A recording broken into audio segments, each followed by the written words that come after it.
The first subsidy is gone. This is how Nigerian President Bola Tinubu announced the end of fuel subsidy that has been in place since the 1970s, which has generated many reactions from the common man on the street. Nigeria is the African's second largest producer of oil, but its inability to produce fuel locally means that the country has to import over 90% of its fuel needs. The fuel subsidy have long helped to reduce the cost of petroleum products in Nigeria, but this comes at a huge expenses to Nigerian government. The state oil company, the NNPC, said it spent over $12 billion annually on fuel subsidy. In our program today, we will be talking to a special guest who is a pastor, politician, and a businessman, who will be exploring and giving us highlights of the effects of fuel subsidy and what Nigeria stands to gain. Welcome to the conversation on Zenith TV. My name is Dara. I'm a pastor, I'm a politician, I'm a businessman.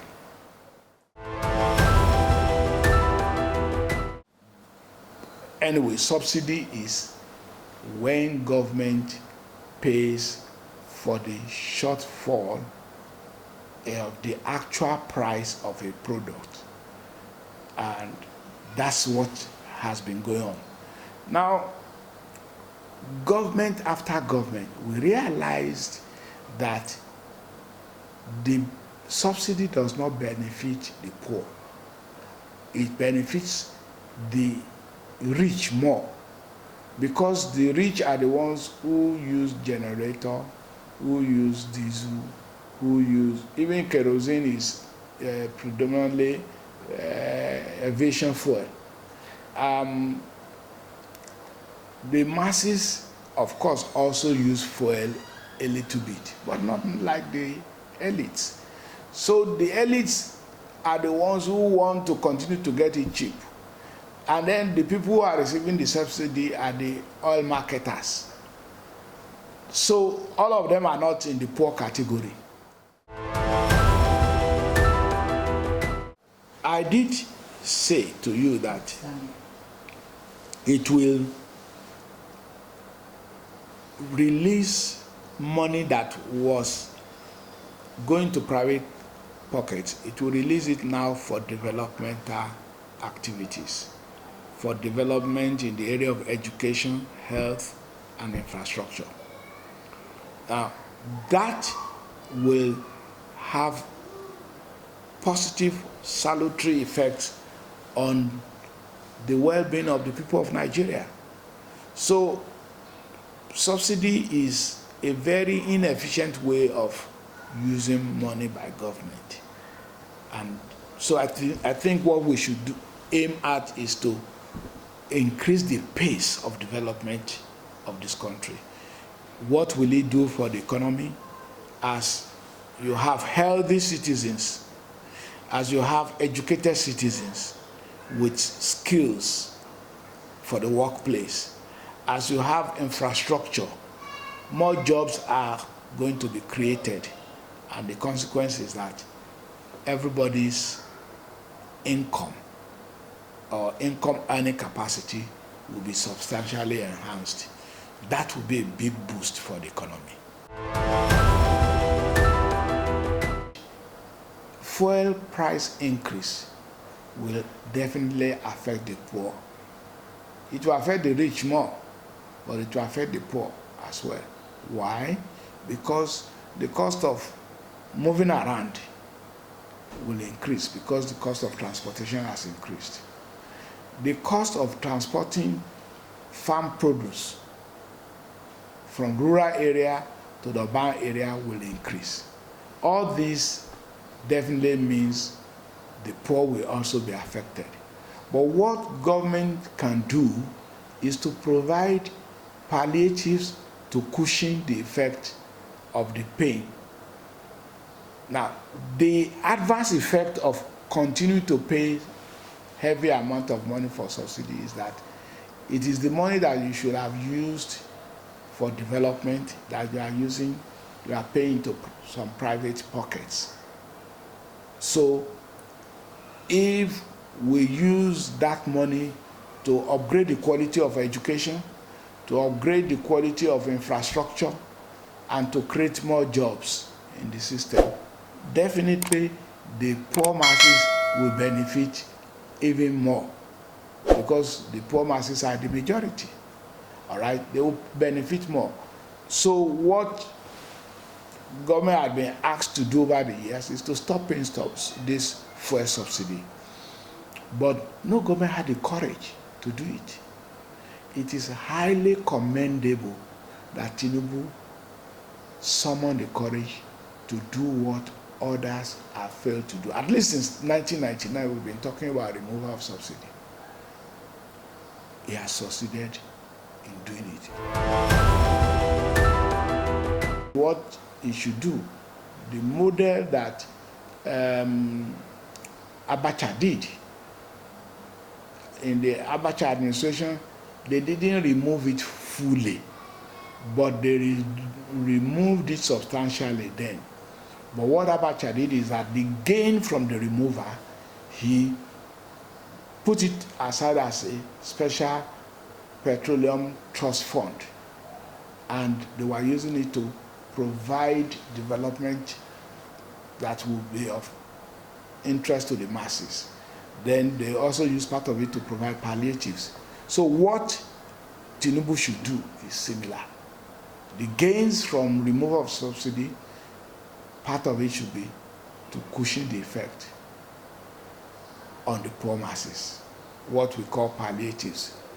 As he himself said, he has to increase the minimum wage, particularly the wage of the lower cadre workers, so that their take-home pay will be enough to take them home. Their take-home pay will be enough to sustain their families. That has to be done. But in addition to that, we want to see a lot of infrastructure being built. Once the people see that truly development, the pace of development has increased, truly education has improved, truly health has improved, truly economy has improved, then they will know that on the long run it is for their benefit. But in the past, even when they reduce the quantum that is spent on subsidy, the gain is not visible to anybody. You wonder what happened with the money you saved from that. But I believe it will be different this time. President Tinubu has already announced that the minimum wage will be reviewed, palliatives will be provided for the poor, and there will be massive investment in infrastructure development. Well, many people see palliatives more in terms of money handed over to individuals. So the government of President Buhari was trying to put money directly in the pockets of the poor. Two things are wrong with it.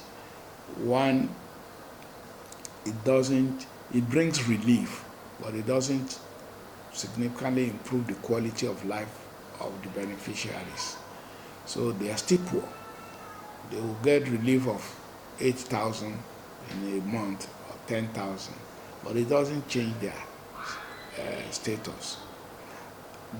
Then it is an avenue for a lot of corruption, because when you are supposed to have given 10,000 to 1 million people, that is 10 billion.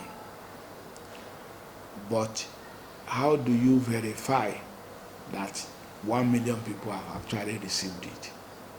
So if they give it to 700,000 people and 300 monument for 300,000 is diverted, you will see many people who are saying, oh well, we are beneficiaries.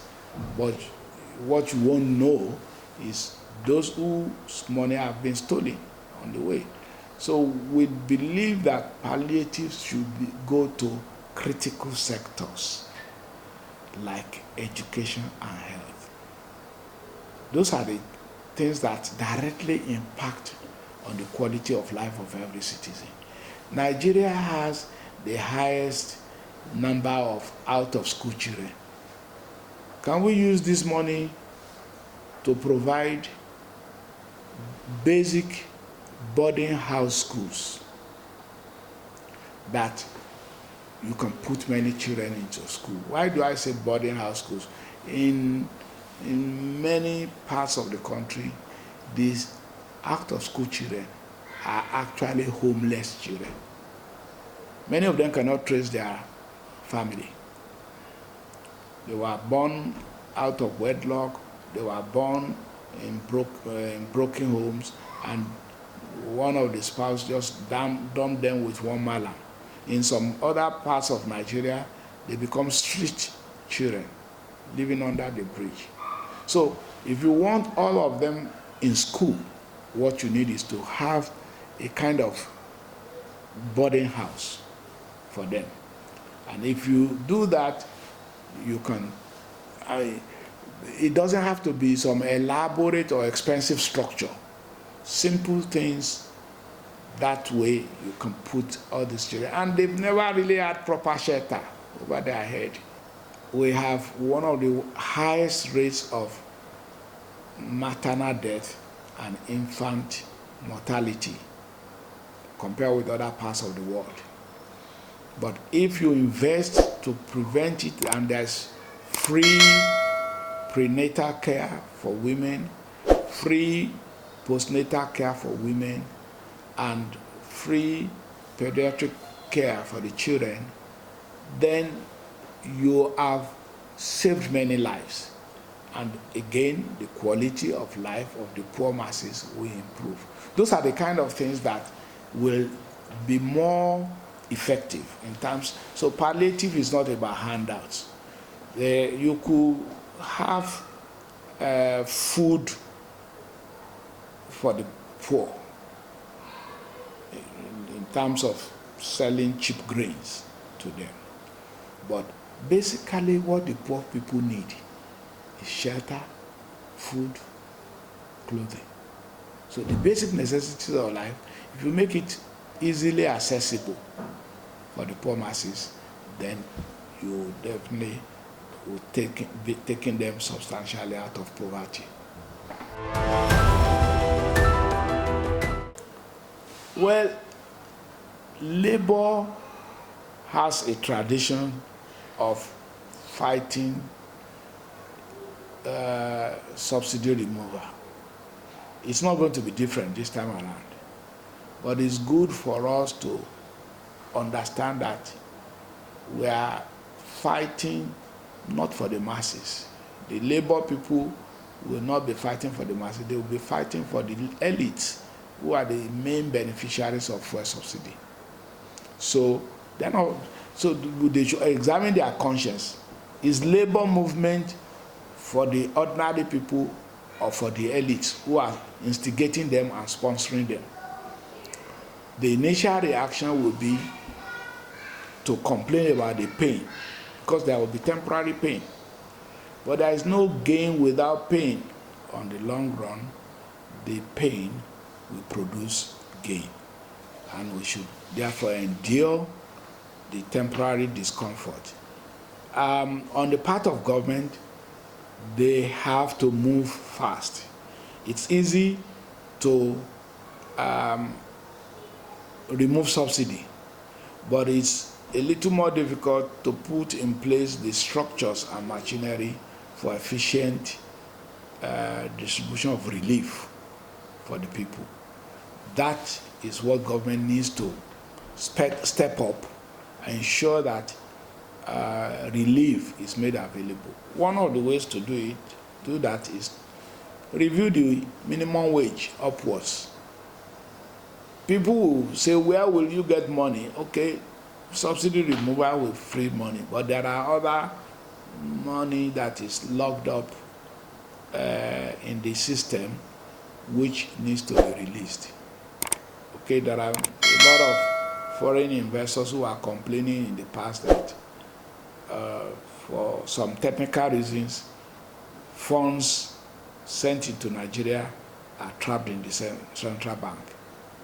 They should set up a committee and get it released into the economy. All this will create jobs and create opportunities for everybody.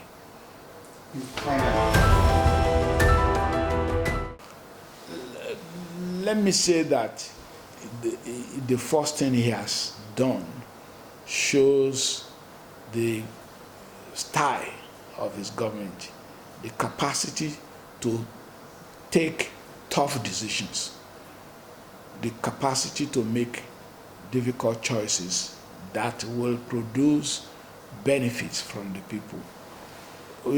For long we've been dancing around this issue of subsidy. Now, on day one of the administration, the matter is settled. The same thing with the disparity between the exchange rate, the official exchange rate, and the exchange rate in the black market. Again, that will soon be breached, and we already see the effect. Yesterday alone, Naira gained about 15 Naira. I mean, that is it 15 kobo? I think it's about 15 kobo, but it's significant.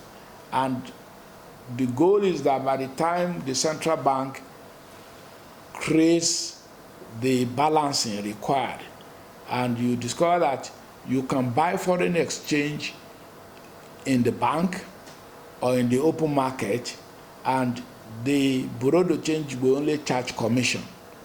It's supposed to be the same rate, both in the banking system and in the so-called black market. So once we achieve that, so my advice to President Tinubu is not to shy away from taking tough decisions. There are still clauses in the in our constitution that needs amendment. Again, previous governments have been avoiding them. It's not supposed to be something you do piecemeal and continue to postpone the evil days. What needs to change must be changed. I believe Tinubu has the clarity of vision and the strength of character to take tough decisions and to make the benefits become evident. Corruption can be even better fought by removing things that facilitate corruption. Fuel subsidy is corruption. You remove it, end of story. You don't need to worry yourself about who is stealing money through fuel subsidy. There is no subsidy, there is no money to steal from it. And that's the way to deal with it. Structural changes that minimizes opportunity for abuse.